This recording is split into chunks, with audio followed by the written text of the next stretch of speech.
ele está em construção, né, por mim, Ana Caroline, por Denise Santos Saldanha e por Yuri, mestre e todos doutorandos, né, orientados pelo professor Diógenes Costa, da UFRN. E estamos ainda nesse processo de construção das nossas teses, estudando um pouco mais sobre esses impactos ambientais que acontecem no sistema estuarino. Então, a questão ambiental é um dos maiores desafios do mundo contemporâneo e a influência antrópica sobre os ecossistemas é significativa, principalmente nos ambientes costeiros. A ocupação humana está cada vez mais intensa e ela se configura como um risco ao comprometimento dos serviços ecossistêmicos prestados por esses ambientes. Então, o sistema estuarino Piranhas-Açu está localizado no litoral setentrional do Rio Grande do Norte e ele apresenta um mosaico de paisagens com ecossistemas naturais e artificiais. Então, existem atividades antrópicas, né, como as salinas solares e a carcinicultura na área. O objetivo dessa pesquisa é identificar os principais impactos ambientais causados pela inserção das salinas solares no sistema estuarino Piranhas-Açu. Então, a área de estudo ela compreende, né, os municípios de Porto do Manga e Macau. Esta região ela é a maior produtora de sal do Brasil, produzindo cerca de 97% de todo o sal. Por quê? Porque tem condições propícias, condições geográficas e ambientais propícias a isso, como a precipitação em torno de 500 milímetros anuais, a temperatura elevada, altas taxas de insolação, ventos constantes. Então, nesta área, ela naturalmente é uma área propícia à precipitação de sais devido às marés, né, que trazem os sais e devido à evaporação ser muito predominante nesta área, né, ela se precipita, os sais. Então, nessa área, nós temos o estuário, lagoas costeiras, salinas solares, carcinicultura, manguezal e apicum. Então, próximo a 12 mil hectares de salinas solares, ou seja, 56% de toda essa área ela é ocupada por salinas solares, ou seja, áreas que antes eram manguezal, bosque de mangue, apicum, hoje são salinas, né? Então, isso causa um impacto diretamente no ecossistema, ao longo de todos os anos, de todas as últimas décadas, principalmente desde a mecanização das salinas solares a partir da década de 60 e da inserção da carcinicultura na área. Então, aqui algumas imagens para mostrar a vocês, né, aqui as áreas de estuário, canais de maré, o manguezal, né, aqui o bosque de manga, aqui as áreas de apicum, aqui ao lado é um tanque de salina solar. Né, aqui nós podemos identificar já o impacto dessa área que é toda de manguezal morto, quando aplica-se, por exemplo, um índice como o NDVI, que é como se fosse solo exposto, ou seja, zero vegetação, né, o índice.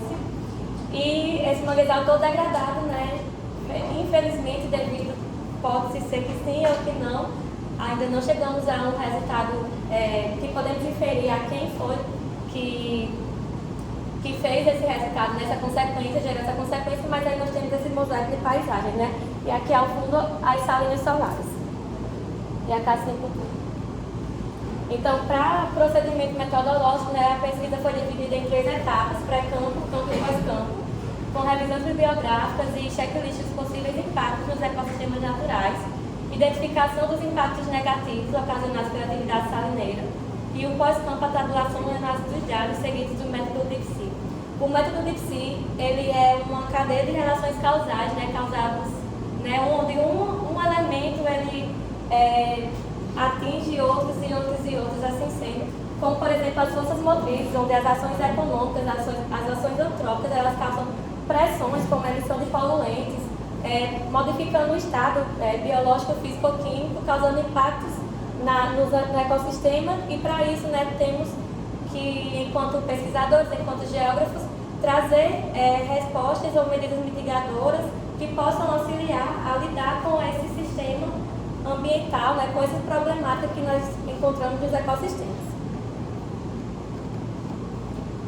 Então, aqui nós temos um quadro síntese, né, ainda preliminar, né, estamos no início desse diagnóstico, onde nas forças motrizes identificamos a ocupação desordenada da planície pessalina, a implantação dos tanques de salinas solares e o desmatamento como 3 dessas principais ações diretamente que impactam os ambientes, né? Então, as pressões que elas causam, degradação dos ecossistemas naturais, principalmente o bosque de mangue-apicum, a retirada da vegetação do manguezal, né, o estado, que é a compactação do solo, deixa o solo vulnerável e acelera o assoreamento através que não tem mais a vegetação para segurar, digamos assim, a vegetação para reter aqueles sedimentos, para a vegetação reter os sedimentos.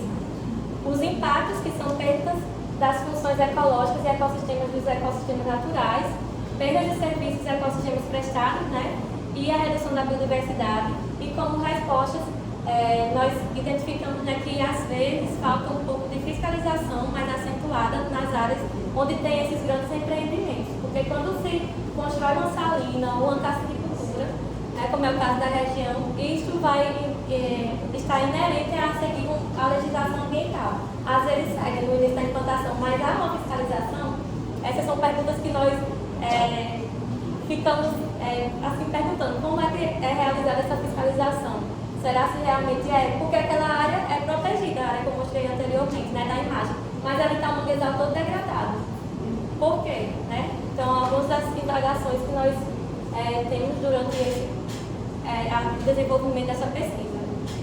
Então, ainda aqui, né, crustáceos, temos a biodiversidade, o manguezal ele é uma barreira natural contra enchentes, contra a elevação do nível do mar também, né, inundações, em eventos extremos de chuvas, por exemplo. Aqui nós trazemos os dados, né, da quantidade, uma análise multemporal da quantidade de tanques de salinas ao longo do tempo. Então, em 1968 havia 160 tanques, em 2000, 654, 2009, 736 tanques e em 2019, 1.169 tanques. Então, é um aumento bastante considerável, né, nessa área, que ela é bastante vulnerável. Então, aqui a imagem, né, a campo que nós fomos e vimos aquela imagem de drone, mas aí a imagem lá mesmo, onde nós fizemos esse trabalho, e infelizmente parece um filme de terror aqui, né? Não gostaria de mostrar uma imagem dessa, gostaria de mostrar um manguezal bonito, frondoso, com a vegetação, com a biodiversidade, com as espécies da fauna, né? Mas infelizmente esses são alguns dos cenários que nós podemos encontrar nesse estuário. Então, lembrando também, né, que ele é um grande, ele é muito importante para o pessoal que mora lá, né, que eles fazem essa captura do crustáceo, fazem a captura de camarão, enfim, precisam desse ecossistema para sobreviver, para vender, né, comercializar. Então, esse serviço de provisão, ele pode ser perdido, né, com a perda do manguezal. E além de que, né, nós temos na literatura que o manguezal ele é um berçário para as espécies. Então, muitas dessas espécies não vão ter como se reproduzir, não vão, a longo prazo, né, vai ter uma extinção aí da cadeia com esse desequilíbrio ambiental. Então, tudo isso está diretamente relacionado com os impactos ambientais que o homem, infelizmente, ele é um agente modificador dessas paisagens, né, através dessas ocupações, né, desordenadas.